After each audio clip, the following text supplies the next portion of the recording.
ассалому алайкум бинандаҳои гиромӣ, барномаи иттилоъоти ахбору мустақиман аз телевизиони Тоҷикистон манзуратон менамоем. тағйирёбии иқлим ва мушкилоти ҷаҳонии марбут ба обшавии пиряхҳо ҷомеаи башариро ба ташвиш овардааст. Ин мавзӯъ 13 сола мешавад ки дар меҳвари сиёсати президенти ҷумҳурии Тоҷикистон пешвои миллат муҳтарам Эмомалӣ Раҳмон қарор дорад ва дар ин самт Тоҷикистон ташаббускори 5 иқдоми сатҳи ҷаҳонист. ҳалли саривақтии масоили марбут ба пиряхҳо ва обу иқлим аз робитаи устувори дастҷамона ва саривақтии ҷомеаи ҷаҳонӣ вобаста мебошад. шарҳи мавзӯъ дар гузориши Юсуф Ғанизода.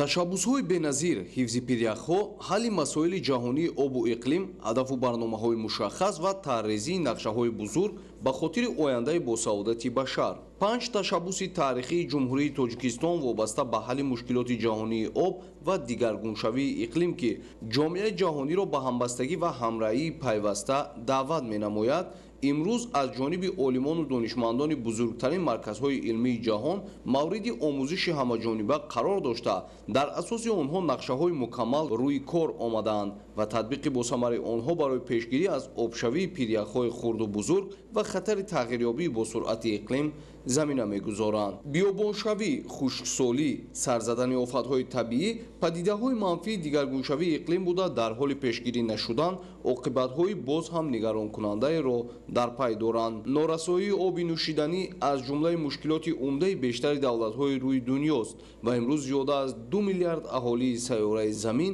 ба ин далел обҳои ифлос менӯшанд ки омили асосии сар задани бемориҳои сироятӣ гардидааст. бо дарки ҳалли саривақтии ин мушкилоти ҷаҳонӣ, президенти ҷумҳурии Тоҷикистон пешвои миллат муҳтарам Эмомалӣ Раҳмон аз минбари Созмони Милали Муттаҳид ҷомеаи ҷаҳониро ба ҳамкории устувору бенуқсон дар роҳи пешгирӣ аз обшавии пиряхҳо, таҳдиди тағйирёбии иқлим ва бартараф намудани мушкили марбут ба об даъват менамоянд ва иҷрои ин ҳадафҳоро дар заминаи рушди устувор муҳим арзёбӣ мекунанд. соли 2007-2008 соли байналмилали қурбӣ гузаронданд ки ин қаблан дуюм соли байналмилали қурбӣ 50 сол қабл гузаронда шуда буд, муайян карданд ки 1 миллион километри квадратӣ пиряхҳо дар қутби шимолӣ нест шуданд. яъне ки ин масофаҳо дар ин 50 сол хеле ҳам гуногун мешаванд ва ташаббуси ҷаҳонӣ ҷаноби олӣ имконият медиҳад ки мо ҳамарӯза пиряхҳоро омӯзем. аммо гӯшрас кунем ки проблемаи пиряхҳо вуҷуд дорад. бо пешниҳоди ҷониби Тоҷикистон ва ҳамовозии дигар давлатҳои аъзои Созмони Милали Муттаҳид, соли 2025 соли байналмилалии ҳифзи пиряхҳо ва 21 март рӯзи умумиҷаҳонии ҳифзи пиряхҳо эълон гардид. 21 январи соли 2025 бахшида ба оғози амалии соли ҳифзи пиряхҳо дар Созмони Милали Муттаҳид ҳамоиш баргузор мегардад. ҷумҳурии Тоҷикистон ба ташаббусҳои худ дар сатҳи ҷаҳонӣ хеле ҳам нуфузи зиёд дорад ва ташаббуси панҷуме ки ҷаноби олӣ ироа намуданд ва аз тарафи тамоми ҷомеаи ҷаҳонӣ ба хубӣ қабул карда шуданд, ин зарурияти таърихӣ буд. қаблан пиряхҳо дар сатҳи ҷаҳонӣ дар 50 сол як маротиба омӯхта мешаванд ва умуман баъди солҳои 90 омӯзиш ва тадқиқоти пиряхҳо куллан коҳиш ёфта буд ва ин ташаббус як таконе ҳаст ба аҳли илм ки ва сиёсатмадорон ки рӯ ба пиряхҳо оранд. бори он ки захираҳои асосии обӣ инҳо маҳфуз ҳастанд дар пиряхҳо.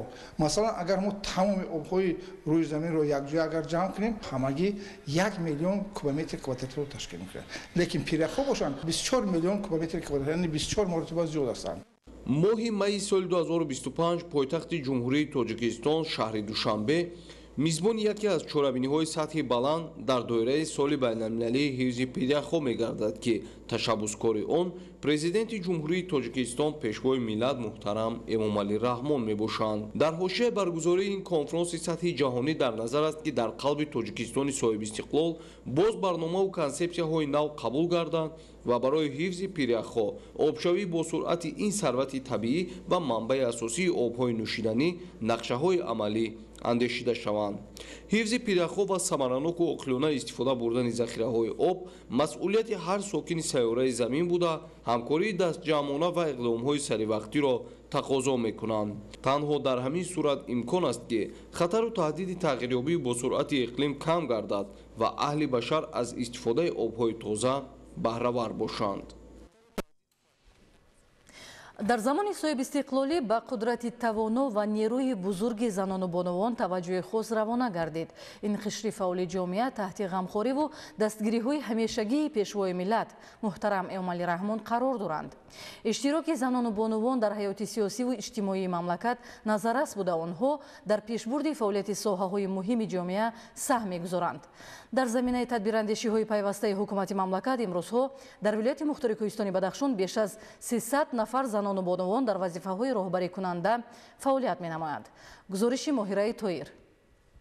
манзалати занону бонувон ва нақши онҳо дар эъмори давлати муосир ва рушди ҷомеа маҳз дар замони соҳиб истиқлолӣ боло рафтааст. ҳоло дар кишвар 25% хизматчиёни давлатӣ, 73% кормандони соҳаи маориф, 71% кормандони соҳаи тиб, 47% кормандони соҳаи фарҳанг, 37% олимон ва 30% соҳибкоронро бонувону занон ташкил медиҳанд. имрӯз беш аз 110 000 бонувону занони кишвар ба фаъолияти соҳибкорӣ машғул мебошанд. қайд гардид дар паёми солонаи президенти ҷумҳурии Тоҷикистон ба маҷлиси олии кишвар гуфта шуд ки замони соҳиб истиқлолӣ зиёда аз 280 000 нафар духтарон муассисаҳои таҳсилоти олиро хатм карданд, яъне соҳиби маълумоти олӣ гардиданд. пешвои миллат вобаста ба квотаи президентӣ қайд доштанд ки дар 28 соли охир 11 600 нафар духтарон муассисаҳои таҳсилоти олиро бо квотаи президентӣ хатм карданд. пешвои муъаззами миллат муҳтарам Эмомалӣ Раҳмон дар паёмашон қайд намуданд ки дар фарҳангу тамаддуни мо тоҷикон иззату эҳтироми зан модар ҳамеша ҷойгоҳи хос дошт. вале бояд гуфт ки мақому манзалати занону бонувон ва нақши онҳо дар эъмори давлати муосир ва рушду ҷомеа маҳз дар замони соҳиб истиқлолӣ воқеан боло рафтааст. ҳоло дар кишвар 25% хизматчиёни давлатӣ, 73% кормандони соҳаи маориф, 71% кормандони соҳаи тиб, 47% кормандони соҳаи фарҳанг, 32% олимон ва 30% соҳибкоронро бонувону занон ташкил медиҳанд. хушбахтона шумораи умумии занҳо дар вилояти мухтори Кӯҳистони Бадахшон зиёда аз 114 000 нафарро ташкил дода 354 нафари онҳо дар вазифаҳои роҳбарикунанда ва зиёда аз 3 000 нафар ба фаъолияти соҳибкорӣ машғуланд. оло аз 214 000 нафар донишҷоёни муассисаҳои таҳсилоти олии касбии кишвар 90 000 нафар ё 42%-ро духтарон ташкил медиҳанд. ҷавобан ба чунин ғамхории занону ҷавондухтарон бо истифода аз дониш ва малакаи худ дар самти фаъолият баҳри рушдунумои минбаъдаи Тоҷикистони соҳиби истиқлол саҳмгузорӣ хоҳанд намуд. дар вилояти мухтори Кӯҳистони Бадахшон ки ҷавондухтарон ва занон дар ҷодаҳои гуногуни соҳаҳои хоҷагии халқ кору фаъолият намуда дар партави ҳидоятҳои пешвои муаззами миллат президенти ҷумҳурии Тоҷикистон муҳтарам Эмомалӣ Раҳмон дар таълиму тарбияи насли ояндасоз саҳмгузорӣ амиқ менамоянд. ҷиҳати татбиқи дастуру супоришҳои президенти ҷумҳурии Тоҷикистон пешвои миллат муҳтарам Эмомалӣ Раҳмон вобаста ба бунёди муассисаҳои томактабӣ ва таълимӣ ки дар паём ба Маҷлиси олии ҷумҳурии Тоҷикистон санаи 28 декабри соли 2024 ироа гардид, дар шаҳри Турсунзода ҳоло бунёди 7 муассисаи томактабӣ ва 229 синфхонаи иловагӣ идома дорад. аз ҷараёни корҳои ободонӣ дар шаҳри Турсунзода Фаридуни Субҳон ва Садриддини Иброҳим гузориш медиҳанд. президенти мамлакат муҳтарам Эмомалӣ Раҳмон дар паём ба Маҷлиси олии ҷумҳурии Тоҷикистон ки санаи 28 декабри соли 2024 ироа гардид, қайд намуданд ки дар 5 соли оянда бо дар назардошти афзоиши аҳолӣ барои дар ҳар як маҳалли аҳолинишин ки 100 оила зиндагӣ мекунад, ҳатман бунёд кардани як муассисаи томактабӣ тадбирҳои зарурӣ андешида шавад. дастури супоришҳои роҳбари давлатро масъулини мақомоти иҷроияи ҳокимияти давлатии шаҳри Турсунзода сармашқи кори худ намуда дар ҳамкорӣ бо соҳибкорон ва шахсони хайрхоҳу саховатпеша ба бунёди муассисаҳои томактабӣ ва таълимӣ дар марказ ва деҳоти шаҳр идома дода истоданд. ҳоло сохтмони 7 чирхоргоҳ кӯдакистон ҷараён дошта, дар онҳо барои ба таҳсилоти томактабӣ фаро гирифтани 1100 кӯдак шароити муосиру дорои имкониятҳои замонавӣ муҳайё карда мешавад. дар баробари ин корҳои лоиҳа قرعه‌کشی و حجتگذاری برای بنیاد انشاءات ساحه و از نوسازی مؤسسه‌های تا مکتبی قبلا ساخته شده پیش بینی گردیده مرحله به مرحله تطبیق کرده می شوند. عین زمان در شهر ترسونزاده 20 شیرخوارگاه کودکستان فعالیت دارد که در آنها با تأسیس 118 گروه 2630 نفر کودکان به تحصیلات تا مکتبی فرا گرفته شدند. در گروه ها مشغولیت های آمادگی به مکتب، آموزش زبان های خارجی از جمله روسی و انگلیسی، رسم کشی، انکشاف ذهنی و جسمانی کودکان و دیگر اصول های فعال تعلیم و تربیت به راه مانده شدند. برای گذرانیدن مشغولیت ها با کودکان 144 نفر مربیان فعالیت نموده ایستادند که 49 نفرشان دارای معلومات عالی می باشند. ما شکرانه از آن میکنیم که در چنین دولت آسایشته آرامی زندگانی میکنیم. ما مینتداری خودمان را و پرزیدنت جمهوری تاجیکستان محترم امام علی رحمان میرسانیم که چنین کودکستان های زیبا و زمانوی بر ما ساخته دادند. ما مربیان افتخار از آن میکنیم که برای رشد و انکشاف کودکان در دهات سهم خودمان را گذاشته ایستاده‌ایم.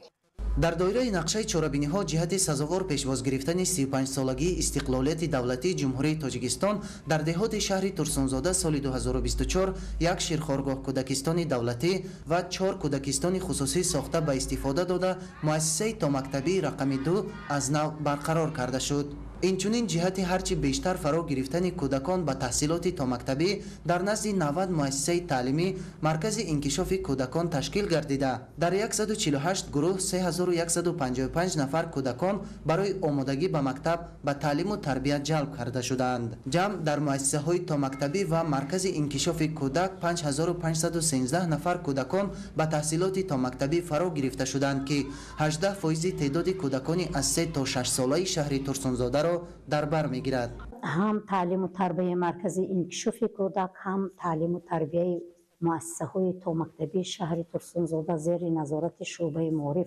قرار دارد و برای بلند برداشتن سویه دانش مربیان هر سال طبق نقشه کورس تکمیل اختصاص آموزگاران از کورس تکمیل اختصاص گذرانیده می شوند و برای بهتر شدن روش تعلیم و تربیت در مؤسسه‌های تا مکتبی همه وقت یاری متدی رسانیده می شود.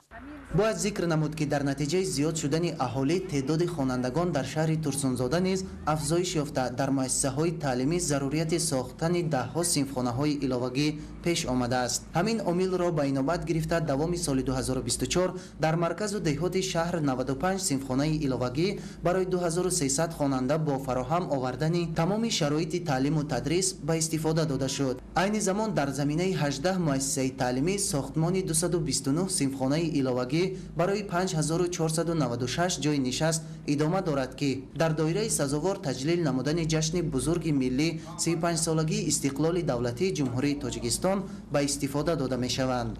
ساکنان و صاحبکاران سخاوتپیشه شهر ترسونزاده از برآمدهای پیشوای ملت محترم امام علی رحمان روح بلند شده در بنیاد انشاءات ساحه معارف از جمله مکتب و کودکستانها پیوسته تشبسها نشان داده برای حل مشکلات نارسایی جای نشست در مؤسسه های تعلیمی و هرچی بیشتر فرا گرفتن کودکان به تحصیلات تا مکتبی در مرکز و دهات شهر سهمگذاری می نمایند. روند کارهای ساختمانی و با طرح زیبا و زمانوی آرا دادن نمای داخلی و ظاهری انشاءات بنیاد شونده ساحه معارف طبق لایحه ها به راه مانده شده است. برای سزاوار جشن گرفتن 35 ساله استقلال دولت جمهوری تاجیکستان در حدود شهر ترسونزاده زیاده 15 مؤسسه مکتبی به نقشه گرفته ساختمان ادامه دارد. تا مکتبی باشد در حدود شهر 7 عدد می باشد که از اون 2 عددشون در حدود جماعت دیوتی 10 سالگی و باقی موندهشون در مرکز شهر می باشد.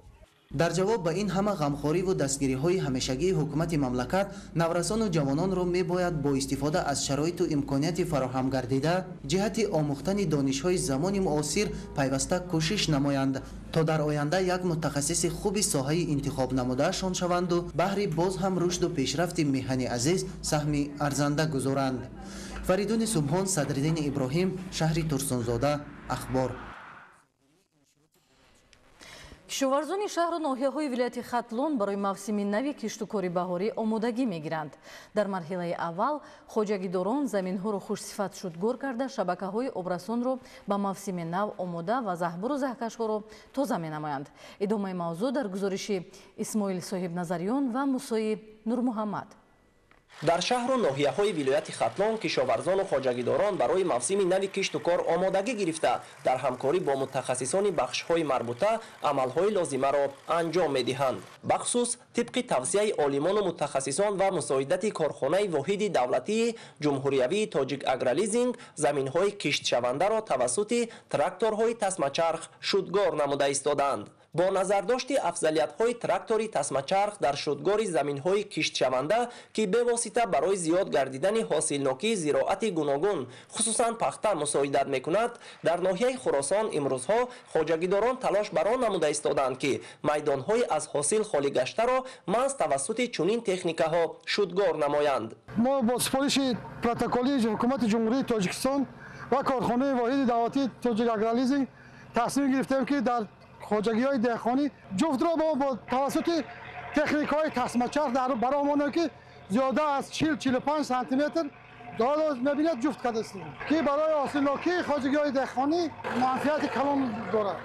тракторҳои тасмачарх ки фишорро ба замин камтар карда нисбати дигар намуди техникаҳо қабати ҳосилхези заминро чуқуртар рӯгардон менамояд, барои нест шудани ҳашароти зараррасон ва решаи алафҳои бегона мусоидат карда, ҳамзамон ковокӣ ва намнокии хокро дар сатҳи зарурӣ нигоҳ медорад ки албатта ин раванд ба таври табиӣ барои зиёд гардидани ҳосил замина мегузорад. тавре масъулини соҳа иброз доштанд, дар ноҳияи шаҳри Туз хоҷагидорон давоми якчанд соли охир аз тракторҳои тасмачарх ба таври зарурӣ истифода намекарданд ва инак бо тавсияи мутахассисон имсол мақсад доранд ки заминҳои киштшаванда хусусан барои кишти пунбадона пешбинӣ гардидаро бо чунин тракторҳо шудгор намоянд.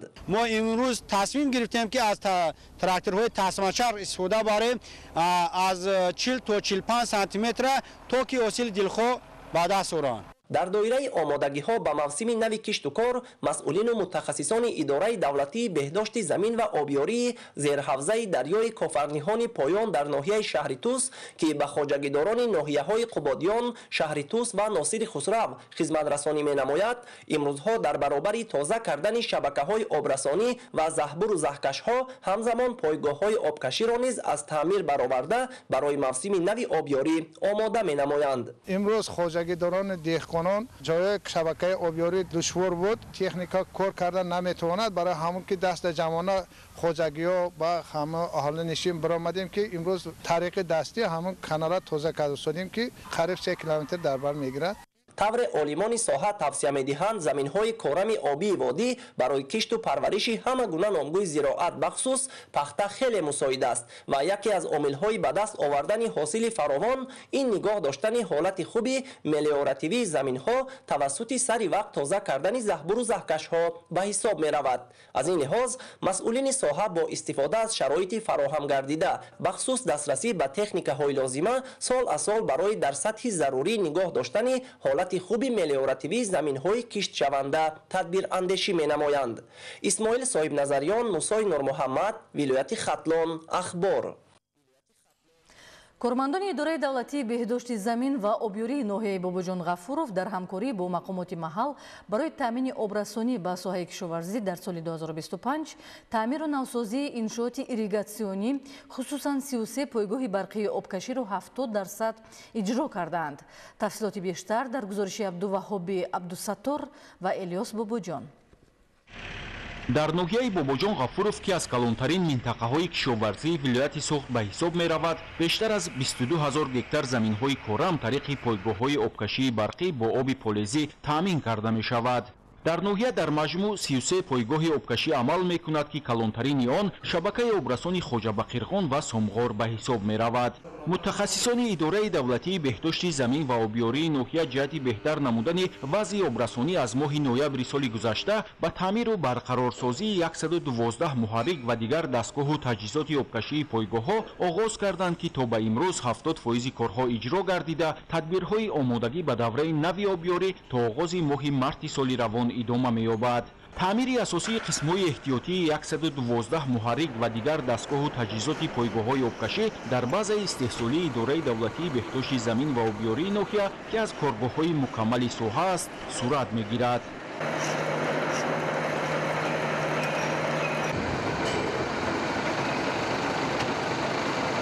пойгоҳи обкашии сомғор як ки аз соли 1960 инҷониб фаъолият дорад дорои 8 агрегати обрасон мебошад. тариқи ин пойгоҳ як қисми заминҳои ноҳияи Бобоҷон Ғафуров аз ҷумла бештар аз 6000 гектар заминҳои деҳоти ба номи Дадабои Холматов ва деҳоти Исмоил обёрӣ гардида барои таъмиру омодасозии он ҳамасола маблағҳои зарурӣ сарф карда мешавад. طبق معلومات در دوامی 3 سال اخیر با نصب 4 محرک نوی برقی اقتدار پایگاه مذکور باز هم تقویت یافت و حالت آبرسانی در دهات به نام ددبای خلمتوف و دهات اسماعیل تا اندازه بهتر گردید. در ناحیه باباجان غفورов 33 پایگاه آبکشی قرار دارد. زیاده از 130 اگرگاتی کاری دارد. حاضر ما باشیم 70% کارو به اجرا رساندیم. در آینده نقشه داریم که 100% تعمیر گذرانده. با این کار ما میخواهیم سطح آبرسانی رو خوبتر گردانیم. در سالهای اخیر 9 اگرگات‌های پایگاه آبکشی با دستگیری مقامات اجرایی حاکمیت ولایتی ساخت و نو کرده شد. 4 تاش اینجا وصل کرده شدگی، 5 تا دیگه‌اش پایگاه آبکشی خواجه بقیرخان یک وصل نصب کرده شدگی.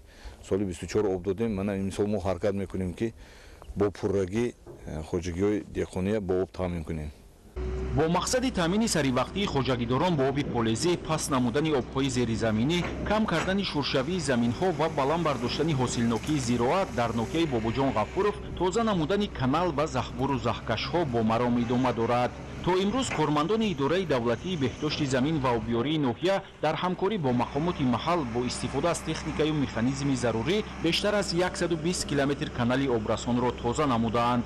نقشه تازه نمودن زخبور و زخکش‌ها باشد نزدیک 50% اجرا شده است. در تازه کردن کانال و زخبور و زخکش‌ها دو تکنیکی پر اقتدار از ماه نوامبر سال 2024 فعالیت دارد. تأکید گردید که تا آغاز ماه مارت سال روان نقشه پیشبینی شده 100% اجرا گردیده با تازه کردن زخبور و زخکش‌ها حالت زمین‌های کورم آبی بهتر کرده می شود. در ناحیه باباجان غفورов زیاده از 220 کیلومتر کانال‌های آبرسانی موجود است. همچنین 110 کیلومتر زابور و زخکش‌ها موجود است. حالا باشد تازه کردن کانال و زابورها ادامه دارد. با تازه نمودن زابور و زخکش‌ها حالت ملیارتی 1050 گکتار زمین بهتر کرده شد. در ناحیه باباجان غفورов اجرای کارهای مربوط به تعمیر و آماده‌سازی پایگاه‌های آبکشی، تازه نمودن کانال و زخبور و زخکش‌ها تا آغاز ماه مارت سال روان ادامه می‌یابد. با تاکید متخصصان اداره دولتی بهداشت زمین و آبیاری انجام تدبیرهای ضروری در این سمت امکان فراهم می‌آورد که سال روان در ناحیه وضع تامین با آب پالیزی بهتر و خوبتر گردد. عبدالوهاب عبدالستار، الیاس باباجان، ناحیه باباجان غفورов، اخبار. дар ноҳияи кушониён дар мавзӯи беҳтар намудани ҳолати беҳдошти заминҳои обёришаванда машварати илми амалӣ баргузор гардид. дар он олимони институти хокшиносӣ ва агрохимияи академияи илмҳои кишоварзӣ ва дигар мутахассисони соҳибтаҷриба иштирок намуданд. матлаби бештар дар гузориши навбатӣ. ба гардиши кишоварзӣ ворид кардани замин, беҳтар намудани ҳолати мелиоративии замин аз дастури супоришҳое буданд ки зимни ироаи паёми президенти ҷумҳурии Тоҷикистон ба Маҷлиси олии мамлакат таъкид гардиданд. баргузор кардани семинари илмии амалӣ бо иқдоми институти хокшиносӣ ва агрохимияи академияи илмҳои кишоварзии ҷумҳурии Тоҷикистон дар мавзӯи беҳтар намудани ҳолати беҳдошти заминҳои обёришаванда дубора шурӯъшудаи водии вахш вобаста ба тағйирёбии иқлим дар стансияи таҷрибавии хокшиносии мелиоративӣ дар ноҳияи Кушониён бо иштироки олимону хоҷагидорон ва масъулини соҳаи кишоварзӣ доир карда шуд. мақсад аз гузаронидани чорабинии мазкур илман асоснок кардан ёфтани роҳҳо усулҳое ки барои беҳтар намудани ҳолати мелиоративии заминҳои на танҳо вилояти Хатлон ҳамзамон бояд кишвар истифода бурда шавад. таъкид карда шуд ки дар ҷумҳурӣ зиёда аз 32 000 гектар замин дар ҳолати бади мелиоративӣ қарор дорад ки 13 000 гектар ба вилояти Хатлон рост меояд. ҳадафи асосии баргузории семинари илмии амалӣ аз нигоҳи илмӣ таҳлилу баррасӣ дарёфту роҳу усулҳои муосири беҳтар намудани ҳолати мелиоративии замин, самаранок истифода бурдани заминҳои корами обёришаванда, баланд бардоштани ҳосилнокии замин, татбиқи дастовардҳои муосири илмӣ дар истеҳсолот ва пеш аз ҳама иҷрои дастуру супоришҳои президенти мамлакат муҳтарам Эмомалӣ Раҳмон мебошад. олимону мутахассисони соҳаи кишоварзӣ изҳори назар намуданд ки ташхиси хок, беҳтар намудани ҳолати мелиоративии заминҳои обёришаванда ва ба гардиши кишоварзӣ ворид кардани заминҳои бекорхобида аз таъмини амнияти озуқавории мамлакат, истеҳсоли маҳсулоти рақобатпазир, содиротшаванда, аз нигоҳи табиии экологии тоза, рушди соҳаи кишоварзӣ заминаи боэътимод мегузорад. бинандаҳои азизу гиромӣ, ин буд барномаи иттилоотии ахбор. барномаҳои дигари телевизиони Тоҷикистон идома дорад. бо мо бошед.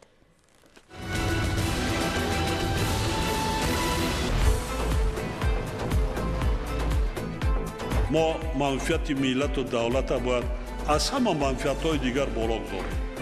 ба ҳамин боварӣ комил дорем ки ояндаи Тоҷикистон дурахшон аст.